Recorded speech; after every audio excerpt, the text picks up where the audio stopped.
السلام عليكم ورحمة الله وبركاته. كبجمت سعيدة وتوت وردفتوت حليمة أوروتو ويلكم الشمع كفوني بجن جي أنجرت هون كيسان تك أقد أصلا جنة نجن كيسان كابو فيديو كي خارطة مرجج تيجون كيسان فو أكون بيك ونيا تكرر وجتشون بيك كما نيان سنراس قرطمي يوكن عصا يوكن سمك جرام أفان عربي تنجتشولا الرئيس حسن هجتشو في أكما فيديو رت أرجتان كان وانتودن برواجسان ورابيت نينجرا شنكرتا فلفل روم جنام خنات طماطم شنكرتا راغو برا قمامي في شنكرتا كان أول فراتشيفني زيتونا أكانا ما قبرا نكى كانت حالة كان نكما جتشولا قرطمين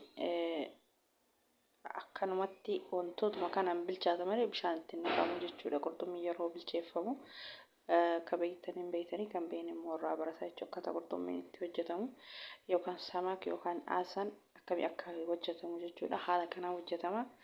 Amma qimamii mi'eessituu garaagaraa wantoota na barbaachisan hunda zayituunaan wal fudhachiisee akkuma argitan kana viidiyoo kaameeraatti dhiyeessee isin agarsiiseera isa kana jechuudha. Qimamii mi'eessituu shunkurtaa timaatima waan barbaachisu hunda wal fudhachiisee jechuudha. Qaama isaa kanas tokkuma jechuudha akka nama dajaajima shawii hojjetu sanitti jechuudha. Jalallee timaatimii fi qaaraa qorraa yookaan filfilruumii jedhamu kana jala naqeetiniin haala kanaan hojjedhee jechuudha. Amma akkuma kanatti maajii yookaan soogidda waan barbaachisu hunda itti godheetiniin walis sukkume hunda isaa kana wal fudhachiisee haala kanaan qaaraa fi timaatimii shunkurtii isaa kana gubbarra firfirsee haala kanaan fudhachiisee jechuudha. Eega foroonii keessa kaa'ee bilchaatee immoo loomii fi kosbora bagduun isii kana gubbarra firfirsaa jechuudha. Amma haala kanaan foroonii keessa kaa'uuf deema. Yoo inni bilchaate walitti dachaana. Waaw kunoo bilchaatee geesseetiin jira.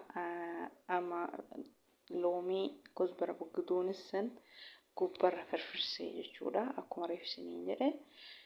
Haala kanaan amma qurxummiin bilchaatee jira jechuudha. Maaliif viidiyoon dheeressu jechuudha. Viidiyoo gaggabaabsaa jira. Fooliin horka isaa keessaa bayaa jira. Horka bilchaate jechuudha. Haala kanaan bilchaateetiin jira jechuudha. Inni daqiiqaa muraasa bilchaatallee baay'een bilchaatu jechuudha. Akka dajaajaa yookaan akka foonii san baay'een bilchaatu jechuudha. Ruubiin sa'aatiin ruubiin isa gahaa jechuudha.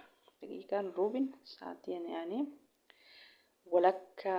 walakkaa bakka lamatti addaan qoonna jechuudha. Ruubii jechuun sa'aatii ruubii daqiiqaa 15 qofa bilchaata jechuudha.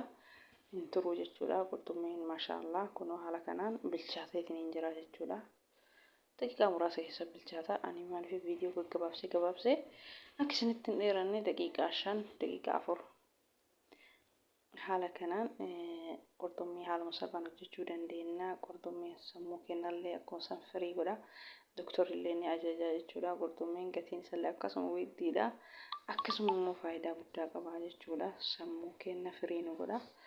Alhamdulillah amma haala kanaan bilchaatee geesseetiin jira. Egaa foroon keessaa baaseetiin jira jechuudha.